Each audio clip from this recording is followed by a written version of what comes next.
দর্শক স্বাগত জানাচ্ছি। বাংলাদেশের সঙ্গে ভারতের সম্পর্কের কিন্তু অবনতি হচ্ছে প্রতিনিয়ত। বিশ্বের অন্যান্য দেশগুলো যখন অন্তর্বর্তীকালীন সরকারের সঙ্গে মিলেমিশে কাজ করে স্ব দেশের অর্থনৈতিক উন্নয়নের দিকে মনোযোগ দিচ্ছে, ঠিক সেই মুহূর্তে ভারত কিন্তু নতুন নতুন বিরোধের সম্মুখীন হচ্ছে বাংলাদেশের সঙ্গে। কখনো বা সীমান্তে ঝামেলা হচ্ছে, কিংবা কখনো রাজনৈতিক ব্যক্তিদের নিয়ে ঝামেলা সৃষ্টি হচ্ছে। এই মুহূর্তে 6 ছাত্রনেতার উপর ভারতীয় ভিসা নিষেধাজ্ঞার মাধ্যমে নতুনভাবে সমালোচনার শিকার হচ্ছে ভারত। দেশের রাজনৈতিক মহলে দীর্ঘদিন ধরে কিন্তু ভারত বিরোধী মনোভাব সুস্পষ্ট হচ্ছিল। বিশেষ করে বাংলাদেশে আওয়ামী লীগ সরকারের বিরোধী যে রাজনৈতিক দলগুলো রয়েছিল, তারা কিন্তু দীর্ঘদিন ধরে ভারত বিরোধী আন্দোলন কর্মসূচি পালন করে আসছিল। দর্শক, আওয়ামী লীগ সরকারের অধীনে সর্বশেষ যে নির্বাচন অনুষ্ঠিত হয়েছিল, সে নির্বাচনের পূর্বে আওয়ামী লীগ সরকারকে কিন্তু আমেরিকা সহ বিভিন্ন দেশগুলো বিভিন্ন প্রকার চাপ সৃষ্টি করছিল অবাধ, সুষ্ঠু, নিরপেক্ষ এবং অংশগ্রহণমূলক একটি নির্বাচনের জন্য। ঠিক সেই মুহূর্তে ভারত কিন্তু আওয়ামী লীগ সরকারের পক্ষে দাঁড়িয়ে আমেরিকা সহ অন্যান্য দেশগুলোকে চাপ প্রয়োগ সৃষ্টি করে। তারা যেমনটি বোঝানোর চেষ্টা করে, বাংলাদেশে যদি আওয়ামী লীগ ব্যতীত অন্য কোনো সরকার ক্ষমতায় আসে, বিশেষ করে বিএনপি কিংবা জামাত যদি রাষ্ট্র পরিচালনার দায়িত্ব নেয়, সেক্ষেত্রে বাংলাদেশ আফগানিস্তানে রূপান্তরিত হবে, এদেশে ইসলামী শাসনতন্ত্র প্রতিষ্ঠিত হবে, যার কারণে অন্যান্য দেশ বাংলাদেশে সুবিধা গ্রহণ করতে পারবে না। তার ধারাবাহিকতায় আমেরিকা কিন্তু সর্বশেষ ভোটারবিহীন নির্বাচন অনুষ্ঠিত হয়েছিল, সে ব্যাপারে কিন্তু কোনো ধরনের প্রতিক্রিয়া সৃষ্টি করেনি।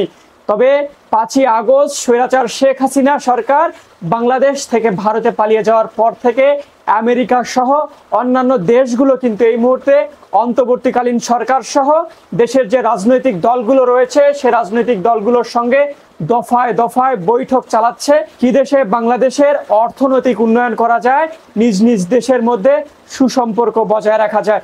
দর্শক, দ্য মিরর এশিয়া রিপোর্টটিতে যেমনটি বলা হয়েছে, ভারত বিরোধী জনতাকে উস্কে দেওয়া ও ভারতের জাতীয় স্বার্থ বিরোধী কর্মকাণ্ডে যুক্ত থাকার অভিযোগ এনে বাংলাদেশের 6 ছাত্রনেতা ও তাদের ঘনিষ্ঠজনদের ভিসা না দেওয়ার জন্য কালো তালিকাভুক্ত করেছে ভারতের পররাষ্ট্র মন্ত্রণালয়। জানা গেছে, ইতিমধ্যে এই সংক্রান্ত মৌখিক নির্দেশনা ঢাকাস্থ ইন্ডিয়ান হাইকমিশনে পাঠানো হয়েছে।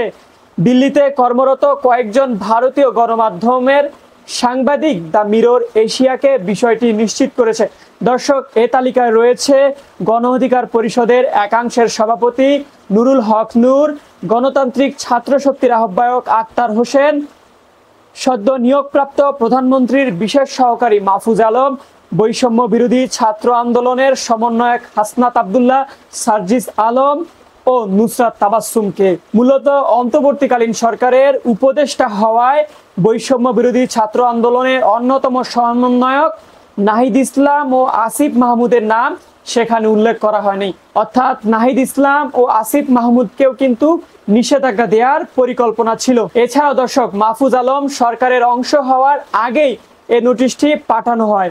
ফলে অন্তর্বর্তী সরকারের প্রধান উপদেষ্টা ডক্টর মোহাম্মদ ইউনূসের বিশেষ সহকারী হওয়ার পর মাহফুজ আলমের জন্য ভিসা নিষেধাজ্ঞা প্রযোজ্য হবে কিনা তা জানতে পারেনি দ্য মিরর এশিয়া। অর্থাৎ যেহেতু তিনি অন্তর্বর্তীকালীন সরকারের প্রধান উপদেষ্টা অর্থাৎ ডক্টর মোহাম্মদ ইউনূসের বিশেষ সহকারী হিসেবে কিন্তু ইতিমধ্যে নিয়োগ পেয়েছেন, মূলত তার বিরুদ্ধে যে নিষেধাজ্ঞাটি দেওয়া হয় সেটি কিন্তু তিনি দায়িত্ব গ্রহণের আগে দেওয়া হয়েছে।